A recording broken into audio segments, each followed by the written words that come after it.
What are we drinking today? What is this? And I'm assured that we have currently how many gallons on draft behind you? And we wouldn't drink tea. We would just keep drinking beer through halftime. So. Yeah, of course. What's an overpowered circuit? Is that where you've just got too many connections on a single transformer, or what does that mean?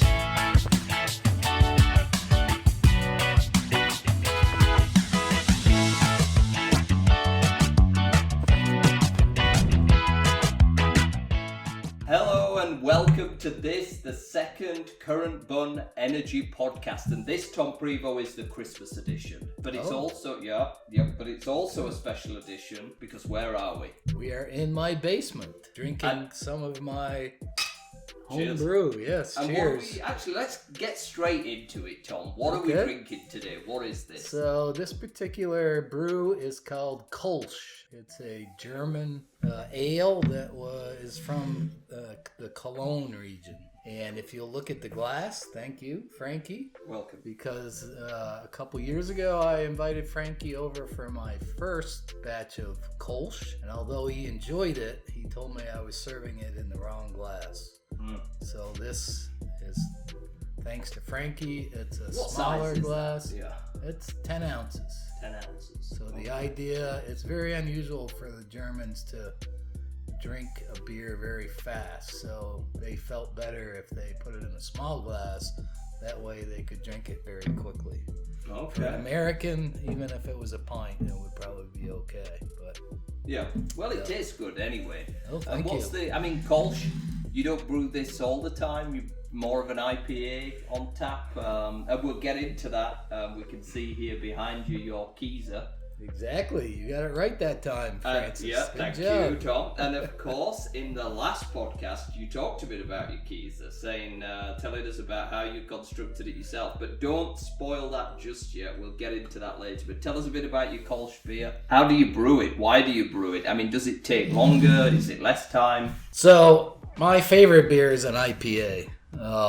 But IPAs they were very, very popular for a long time, so I like to try some alternative beers. Kolsch is an ale. There's two types of beers, ales and lagers. And Kolsch is probably the single ale that is the most like a lager. Yeah.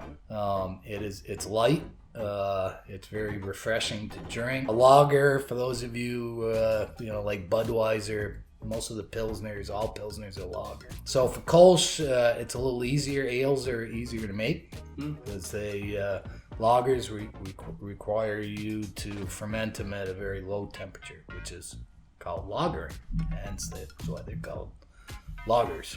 Okay. But it takes like 3 months to get a lager from start to finish, and for an ale you can do it in as little as 3 weeks. So. Okay. And I'm assured that we have currently how many gallons on draft behind you? Well, of the Kolsch, we have 5 gallons because I just tapped the keg last night. Yeah. And that's what I typically make, 5-gallon batches. And I've got an IPA on tap, and there's about 2 gallons left. Okay, so we've got enough to see us I through the end of the podcast. think we're okay. We should be able to make it. Yeah. Well, we might have a try of the IPA later in the podcast. But as you know, listeners, this is an energy podcast. And even though we do love beer and we're in Tom's prepper basement, for those that listened to the last podcast, we are here to talk about energy. So let's jump in, Tom, with stories in the news this week. Okay. So I had a special question for you, and that is World Cup fever. So at the moment, the Football World Cup, or as you would describe it, the Soccer World Cup, the FIFA World Cup, is currently going on in Qatar. In the UK, growing up as a child, I remember there always being a discussion when England played that at half-time the energy network was at risk. And that's because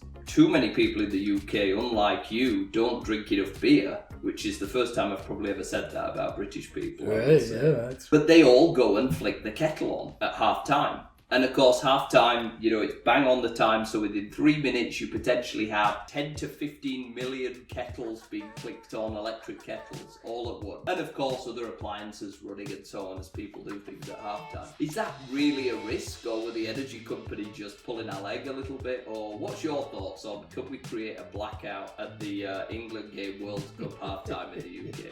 So first of all, I assume a kettle is a container that is for water, right? And that you guys are brewing tea? Is that Yes, what you're doing? it's for tea, exactly. Okay. So we need boiling water. Oh, okay. All right. So What would you call a kettle? pot? Oh, pot. Okay. Yeah. And we wouldn't drink tea. We would just keep drinking beer through halftime. So. Yeah, of course. Or brown water. Or That's brown the other thing water, you drink, yeah, right? yeah. Or is it, what do you It's call called it? coffee, I think. Yeah, but I think here is brown water. Yeah. But anyway, yeah. So what's the chances of us causing a power outage? Tomorrow England play France in the quarterfinals, so it's a big game. They're predicting more than 60% of the nation will tune in, so that's some millions. What's your thoughts, Tom? Well, if the power company wasn't a smart power company, then there could be a risk. But I'm sure that they are anticipating this, so they will in fact probably have some power sources on reserve that they can, it's called spinning reserve.